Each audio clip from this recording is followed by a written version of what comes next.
Bonjour et bienvenue sur cette nouvelle vidéo. Ah, ça les énerve quand je fais ça. Je vais même danser. Bon, j'espère que vous allez bien les gars. N'hésite pas à t'abonner si jamais c'est pas encore fait. Aujourd'hui, je suis avec Olali. Alors Olali, Yes. ça dit quoi? On est là ou Ça pas? va très bien, hein? Et toi? Ouais, ça fait plaisir mon gars d'être venu sur la chaîne. Un gars lourd comme toi. Bon, vous allez voir, il va vous raconter. Vous allez pouvoir rager dans les commentaires si vous voulez. Donc du coup, présente-toi un petit peu pour ceux qui ne te connaissent pas, ton parcours, d'où tu es parti et tout. Alors, donc moi je m'appelle Olali Ziga et je suis expert en investissement à haut rendement. Donc quand je dis haut rendement, c'est tous les investissements qui permettent d'avoir une rentabilité au minimum de 50% annuel. Et spécifiquement, aujourd'hui je suis spécialisé dans les crypto-monnaies. Maintenant, d'où c'est venu? Donc pour rappeler un peu mon parcours, donc moi j'ai grandi dans une banlieue nord parisienne qui s'appelle Chanteloup-les-Vignes. Le nom de la ville c'est Chanteloup-les-Vignes. Et j'ai toujours voulu faire et être indépendant au niveau de mon travail. Lorsque j'ai commencé à travailler, je me suis dit il faut que j'arrive à être indépendant, il faut que j'arrive à ne pas travailler pour un patron. Donc au tout début, j'ai travaillé pour un patron, mais je me sentais pas bien du tout dans ce travail. Ouais. Et je me sentais pas bien dans ce travail, ce qui a fait que j'ai cherché des opportunités d'investissement. J'ai cherché comment faire pour pouvoir être indépendant financièrement. Ah ok, d'accord. Et en fait, comment c'est arrivé là, pour être un peu plus précis, c'est que j'avais eu l'opportunité d'avoir un job pour avoir beaucoup d'argent, c'est-à-dire un job de trading à la City de Londres, de trader dans la City de Londres. Et ça s'était pas passé comme prévu. Donc en fait, on m'avait rejeté comme un peu un moins que rien. Et là, j'ai eu une claque et je me suis dit, bon, il faut que je trouve vraiment moi mes investissements et j'arrive à être indépendant. Et c'est à cause de Londres en fait que j'ai cherché à switcher et à ne plus être vraiment dans le salariat et trouver moi-même mes sources de richesse personnelles. Et à force de chercher, à force de m'intéresser à tout ce qui était investissement alternatif, là je suis tombé sur les crypto-monnaies et en particulier le Bitcoin. Et là c'était en 2011. Ah ouais. Donc 2011, un Bitcoin ça ne valait pas 5000 € comme aujourd'hui où on est au mois de novembre de 2018. Ça valait beaucoup moins. Ouais. Donc moi, ce qui se passait c'est qu'en 2011 j'y arrivais pas trop à investir, donc j'ai attendu. J'ai laissé quelques années passer jusqu'à 2014. 2014, là, je me suis dit, bon, il faut que j'y aille. Et 2015, si tu veux, j'ai mis le paquet. Donc, ça veut dire que j'ai voulu acquérir 20 bitcoins parce que ça coûtait que 8000 € à l'époque. 20 bitcoins ne coûtaient que 8000 €. Et étant donné les études que j'avais faites, puisque moi, initialement, j'ai 2 masters en finance. Ah ouais. Et oui, j'ai étudié beaucoup la finance de marché. Donc j'ai aussi beaucoup étudié l'économie et les cycles économiques et où est transférée la richesse à certaines périodes. Et du coup j'ai regardé à quel moment la richesse elle est transférée vers tout ce qui est tu sais les métaux précieux, à quel moment la richesse va être transférée sur les nouvelles technologies d'information comme Internet, le web, les startups et tout ça là. Et à quel moment ça va être transféré vers les nouvelles sources, les nouveaux moyens de paiement. C'est-à-dire vers les nouvelles technologies de monnaie. Et là, dès que j'ai vu ça, je me suis dit que c'est là qu'il faut aller. Et en parlant de ça, c'est là que j'ai compris qu'aujourd'hui, et même avant et aujourd'hui, l'investissement dans la crypto-monnaie, ce qu'on appelle aussi les crypto-actifs, c'est vraiment un investissement qui peut être à haut rendement.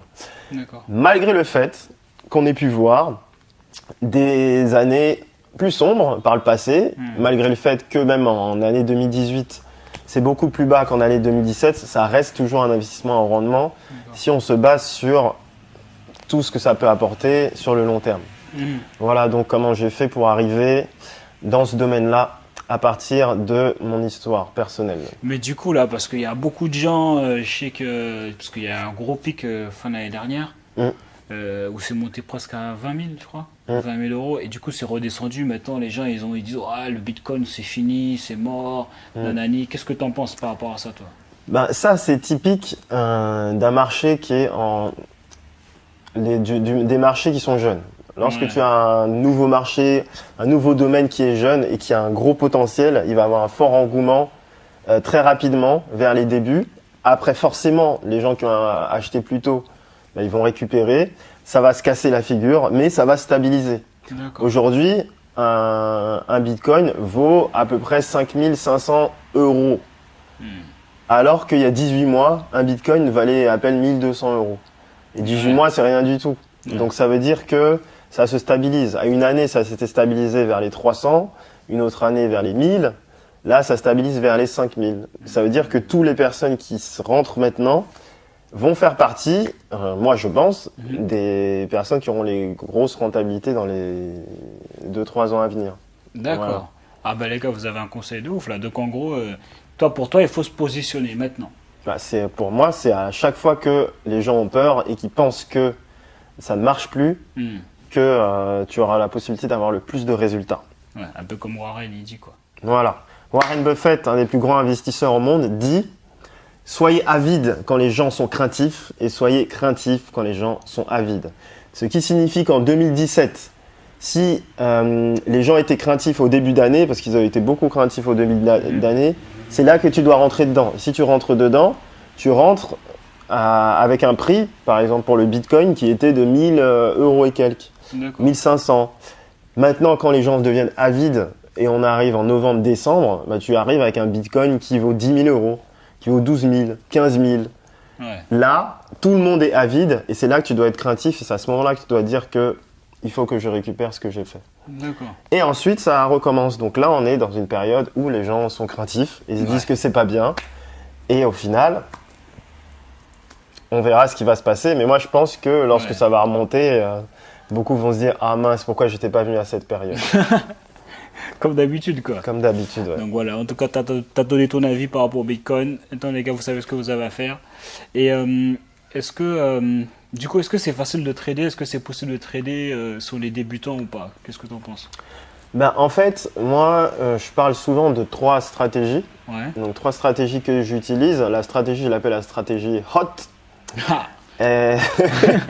Parce qu'avec cette stratégie, pour moi, tu n'as aucune raison... justement je vais pas dire de perdre de l'argent, mais tu n'as aucune raison de paniquer, quelles que soient les saisons. D'accord. Donc dedans, il y a ce qu'on appelle le hold. D'accord. Hold en anglais, ça veut dire garder. D'accord. Donc ça veut dire que tu achètes et tu ne fais rien avec. Okay. Et tu laisses ça progresser d'année en année. D'accord. Et bien entendu, on ne sait pas de quoi demain sera fait, mais on sait ce qui est fait maintenant. Et on s'aperçoit que malgré toute la mauvaise publicité qu'il y a eu un peu cette année, il y a des développements qui continuent partout dans les pays, dans les institutions, dans les banques, etc. Donc ça veut dire qu'on sait que c'est toujours un investissement qui sera rentable sur le long terme. D'accord. Okay. Ça, c'est pour ça que les personnes qui gardent et qui attendent 2, 3 ans, 4 ans, généralement, ils sont récompensés. Là, ce qu'on voit en 2018, c'est une seule année en fait. 2019, ça n'aura rien à voir. Voilà. Donc c'est pour ça qu'il faut être patient dans ce domaine, même si on a l'impression qu'on va gagner de l'argent tout de suite. Ouais. Voilà. Maintenant, pour gagner de l'argent tout de suite, c'est la 3e stratégie. Mais juste avant, on a la 2e. La 2e, c'est O pour opportuniste. Parce que dans ce marché des crypto-monnaies, il y a tout le temps des opportunités. Tout le temps. Pourquoi il y a tout le temps des opportunités? Parce que c'est un marché qui fonctionne beaucoup avec les nouvelles. Si tu as une bonne nouvelle, ça veut dire que on va vouloir s'y intéresser. Donc là, je prends le Bitcoin en globalité, mais on peut faire avec les autres crypto-monnaies. Mais si tu as une bonne nouvelle disant que, je sais pas, Amazon décide d'accepter le Bitcoin, Starbucks qui décide d'accepter le Bitcoin, des États qui officialisent le Bitcoin comme une monnaie universelle. Si tu as des nouvelles comme ça, ça va ramener beaucoup plus d'investisseurs, ça va augmenter énormément. Et à partir du moment où tu as cette nouvelle, si tu investis et tu revends quelques semaines après, généralement tu fais une bonne plus-value. Généralement, c'est souvent comme ça. Et c'est pour ça que j'appelle ça stratégie opportuniste. Ça veut dire que tu veilles un peu de temps en temps et tu regardes lorsqu'il y a des dates importantes, des dates clés. Quand tu as ces dates clés, tu dis « Ah, il y a une décision qui doit être prise le 12. Est-ce qu'on va accepter les bitcoins dans un marché officiel américain ?» Donc tu attends. Généralement, avant ça, quelques jours avant, déjà, ça commence à monter. Donc, ça veut dire que toi, tu ne dois pas attendre le 12. Ouais. Tu dois être déjà là le 8, une semaine avant. Quand le 12 arrive, ben, généralement, soit ça monte très fort, soit ça chute très fort. Mais toi, comme tu auras pris avant, tu vas pouvoir surveiller, mais tu auras déjà fait des gains avant même la nouvelle. Parce que généralement, quand il y a une nouvelle positive qui risque d'arriver, on commence à acheter avant la nouvelle. Voilà. Donc l'opportunité, c'est pas forcément quand on vous a dit que la nouvelle est là, mais c'est quand on vous annonce qu'il y a une bonne nouvelle qui peut arriver. Voilà. D'accord, ok. Donc si là, on vous dit que le 11 décembre, il risque d'y avoir, je sais pas, je prends Alibaba qui rentre dans le domaine des cryptos, là, il faut savoir qu'il faut acheter avant le 10 décembre. D'accord. Parce que l'opportunité, c'est qu'est-ce qui risque de se passer, plus qu'est-ce qui s'est passé. Mais si la nouvelle est mauvaise, au moins toi, tu auras déjà gagné de l'argent. Si la nouvelle est bonne, bah là, c'est encore supérieur. Donc c'est pour ça, c'est la stratégie que j'appelle opportuniste. Tu achètes à des moments clés et tu revends. Voilà. Et la dernière stratégie, le T, c'est le trading. Donc là, le trading, c'est en fait comme pour les domaines du forex, comme pour les marchés financiers classiques, comme pour tout ce qu'on voit par rapport aux actions. Là, c'est l'achat-revente.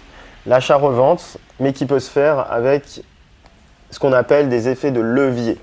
Donc, soit tu achètes et tu revends à prix coûtant. Donc, ça veut dire un bitcoin coûte 5000, après il coûte 5002, tu revends. Soit tu utilises ce qu'on appelle l'effet de levier, ça veut dire la plateforme que tu vas utiliser va te permettre de trader avec plus que ce qu'il y a initialement dans ton compte. Ah ouais. Voilà, donc ça veut dire que j'ai 1000, mais je peux trader avec 5000. Et donc, si j'ai 1000 et que je fais 10%, ça me donne 100. Okay. Si j'ai 5000 et je fais 10%, ça me donne 500. Voilà. Donc, il y a beaucoup plus d'opportunités de gagner rapidement, mais à l'inverse, si tu te plantes, si tu fais moins 10% dans ton trade avec 1000, ça te fait 900 €. Ouais. Mais si tu fais 10% en négatif avec 5000, ça fait moins 500. Sauf que toi, au début, tu avais 1000, on a dit. Ouais, bah oui. Sauf que là, ça va faire 1000 moins 500. Ok. Donc là, il te restera la moitié de ton truc. Donc c'est bien parce que si j'avais fait 10% alors que j'ai que 1000 dans mon compte, et comme je peux travailler avec 5000, j'aurais direct 1500. Boum. Donc là, j'avais 1000 et 2 jours après, j'ai 1500 dans mon compte. Donc c'est trop bien. Okay. C'est ça qu'on appelle l'effet de levier par rapport à la stratégie de trading. Du trading. Okay, voilà. Ça, c'est ce que tu utilises, toi. Voilà. Après, tu peux faire ce qu'on appelle des effets de levier encore plus importants, comme multiplier par 10. Ouais. Donc, tu as 1000 dans ton compte et tu peux travailler avec 10 000. Ah ouais. Donc maintenant, si tu as 1000, on te met 10 000, tu travailles avec 10 000 et tu fais 10% de 10 000, ça fait 1000 €. Donc, tu te retrouves avec 2000 € sur ton compte. Sauf que si tu travailles avec 10 000 et que tu perds 10%, tu te retrouves avec 1000 moins 1000 sur ton compte. Du coup, voilà. Et là, c'est ce qu'on appelle la liquidation. Ah ouais, non, c'est chaud. Donc, il faut quand même maîtriser son truc quand tu utilises les effets de levier quand même. Voilà. Oui, il faut avoir des... Et toi, tu t'es formé. Donc, comment tu as fait pour bien maîtriser tout ça? C'est à force d'expérience? Moi, c'est à force de travailler dedans, à force d'étudier. Comme j'étais là depuis plusieurs années, j'ai pu voir comment fonctionnait le marché et aussi par rapport à ma formation personnelle. Mais du coup, les gens qui sont débutants, tu penses qu'ils peuvent utiliser l'effet de levier ou... Si, ils peuvent utiliser puisque à partir du moment où tu as les bons conseils par rapport à ça. Ouais, voilà, c'est ça. Faut se former, quoi. Voilà. Ouais. À partir du moment où tu te formes, tu peux connaître les concepts les plus intéressants pour avoir des plus-values. Ok. Bon, de toute façon, je sais que tu as fait une formation par rapport à ça. Donc, si vous voulez aller plus loin, je vous mettrai le lien juste en dessous. Et aujourd'hui, je sais que par rapport à toutes tes activités, parce que tu trades aussi pour les gens, c'est ça, donc en gros, il te donne un peu à la Warren Buffett, quoi. Oui. C'est un peu ça, hein. Tu traites pour les gens. Et donc, par rapport à toutes tes activités, aujourd'hui, combien de chiffre d'affaires tu as généré en combien de temps? Je sais que c'est un peu un chiffre un peu ouf. Alors là, si on prend l'année 2017, j'étais à environ 80 000 euros. Ok. 80 000 euros, donc… déjà, c'est bien. Oui, puisque c'était ma vraiment première année officielle. Les autres années, c'était un peu d'autres business. Et cette année, j'ai décidé d'accélérer, d'envoyer beaucoup plus dans les résultats et dans les offres. Et du coup, on est à peu près à 2,5 millions aujourd'hui. Ah ouais. 2,5 millions, donc 2,5 millions en un an alors? Attends. En 10 mois. Ah, oh là là. Toi, tu vas piquer les gens et oh là là, c'est trop. Non, mais c'est bien, ça inspire. C'est pour ça, les gars, c'est possible. Le gars, il y a un an, en moins de 10 mois, il a fait ça. Donc, c'est vraiment inspirant et ça déchire. Ça déchire que tu le partages sur ma chaîne parce qu'il y a des gens qui n'aiment pas trop parler de leurs chiffres et tout. Donc, c'est cool que tu puisses faire ça. Et aujourd'hui, donc par rapport à. Parce qu'il y a des gens qui débutent, tu vois, et quand ils regardent des vidéos comme ça, ils disent ah, je suis chaud, qu'est-ce que je peux faire et tout. Est-ce que toi, tu aurais des conseils à donner pour les gens qui ont envie de se lancer dans je sais pas, dans du business, dans l'investissement, des conseils? Ouais. La première chose que je dis tout le temps, c'est toujours la même chose. C'est tu t'éduques. Tu ne te lances jamais dans un domaine sans apprendre les fondamentaux du domaine. On dit c'est bien de passer à l'action, mais quand on dit passer à l'action, lire, c'est du passage à l'action déjà. Lire de quoi il fait le sujet, quels sont les avantages, quels sont les inconvénients, comment je peux faire pour approfondir mes connaissances. Donc ça, c'est déjà du passage à l'action. Voilà. Donc l'éducation, pour moi, c'est essentiel. Donc l'éducation, c'est différent de la formation. L'éducation, c'est je lis et j'assimile ce que je lis. Voilà. Après, voilà, là, il y a la formation. Donc la formation, là, c'est quand une personne t'explique comme un cours. Donc là, c'est différent. Donc soit tu as un livre et tu lis de quoi il s'agit, soit maintenant tu as un professeur ou quelqu'un qui t'accompagne et qui t'explique comment toi, tu vas faire pour acheter tes premières crypto-monnaies, comment toi, tu dois faire pour limiter tes pertes, comment tu peux gérer tes profits, comment tu peux faire ton money management, quel mindset tu dois avoir vis-à-vis de l'argent, parce que c'est de l'argent qui va très vite. Voilà. Donc ça, pour moi, c'est la chose la plus importante, vraiment, après l'éducation. Voilà. D'accord, ok. Donc, c'est pour ça que je mets ça dans cet ordre et que je dis pas direct aux gens, il faut vous fermer. Non. D'abord, tu fais tout seul. Tu lis et après tu formes. Après tu te formes. Ok, d'accord. Et ensuite, quand tu t'es formé, là il faut que tu échanges avec les autres. Donc là, ça veut dire que après la formation, tu dois. Moi, ce que je dis, c'est faire. On peut dire le terme anglais, faire des masterminds dans ton sujet. Mais en gros, ce que j'aimerais dire, c'est que tu dois partager avec d'autres personnes qui sont dans le sujet. Voilà. Donc, éduquer, former et partager. À partir du moment où tu partages, là, tu vas avoir des échanges avec d'autres personnes qui s'intéressent. Ils vont avoir des idées par rapport à d'autres investissements, par rapport à ce qui se passe en ce moment. Ils vont avoir des nouvelles que toi, tu n'as pas. Et ça va te permettre de grandir dans le domaine. Voilà. Donc ça, c'est pour moi les 3 points essentiels pour un débutant qui dit « je ne sais pas du tout comment faire, mais je veux faire ». Voilà. Donc, il doit toujours passer par ces 3 étapes. Ok. Éducation, formation et partage. Ok, super. Voilà. À un moment donné, tu as parlé de mindset. Et moi, j'avais entendu dire, même en bourse, les gars ils disaient que c'était 80% de mindset et 20% de stratégie. Tu confirmes ou qu'est-ce que tu en penses? Oui, parce que lorsqu'on parle d'investissement et qu'on parle d'argent, ça crée beaucoup d'émotions. Lorsqu'on voit, par exemple, le Bitcoin qui a monté 2000 euros, 3000, 5000, 6, 7, 8, 9, 10, 11, 12, 13, 14, 15, 16, 17, 18, 19, jusqu'à toucher 20 000, ça fait un gros niveau émotionnel. Même quand on en parle, déjà même quand je t'en parle, tu sens qu'il y a quelque chose, tu vois. Tu sens au fond de toi, ça fait quelque chose. Maintenant, lorsque le Bitcoin chute de 60%, là, ça fait aussi quelque chose. Ça fait quelque chose, mais différemment, ça fait transpirer. Ouais.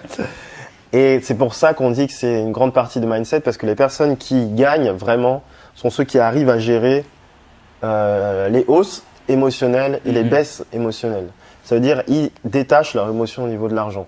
À partir du moment où tu arrives à détacher tes émotions au niveau de l'argent, là, tu es tranquille et tu auras vraiment tes grandes plus-values. Pourquoi ? Parce que tout est vraiment dans l'état d'esprit et dans le mindset. Et les stratégies, en fait, c'est ce qui t'aide en fait, à pas perdre l'argent que tu gagnes.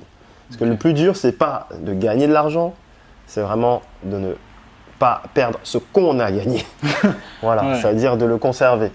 C'est ça le plus dur dans le trading. Parce que tu verras, à des moments, tu vas gagner, et après, finalement, tu vas prendre des risques que tu n'auras pas pris, parce que tu crois que ça y est, tu maîtrises, ça te fait chuter, et tu dis non, je peux pas chuter comme ça, je reprends, mais je rechute encore plus. Ouais. Donc, tu as fait 30% au départ et tu te retrouves avec moins 15% à la fin. Voilà. C'est pour ça qu'on dit que 80%, c'est vraiment le mindset. Ok, super. Voilà. En tout cas, je tenais à te féliciter pour ton séminaire. Parce qu'il dit rien, mais il a fait un séminaire hier. Franchement, ça fait plaisir. Pour le séminaire, ça s'est bien passé. C'était vraiment cool. Oui. Voilà, c'est tout pour cette vidéo. Je pense qu'on t'a apporté déjà pas mal de valeur là. Pas mal de conseils pour tous ceux qui sont chauds là. Donc le Bitcoin est loin d'être fini. C'est que le commencement. Exactement, oui. Ok, donc merci d'avoir regardé cette vidéo les gars. N'hésitez pas à vous abonner, à avoir un j'aime. Si vous voulez savoir un plus sur Ollali, vous avez juste à cliquer dans la description juste en dessous. Et puis nous, on se voit dans une prochaine vidéo. On leur dit au revoir. Yes. À plus tard. Et les gars, on reste déterminés, on lâche rien.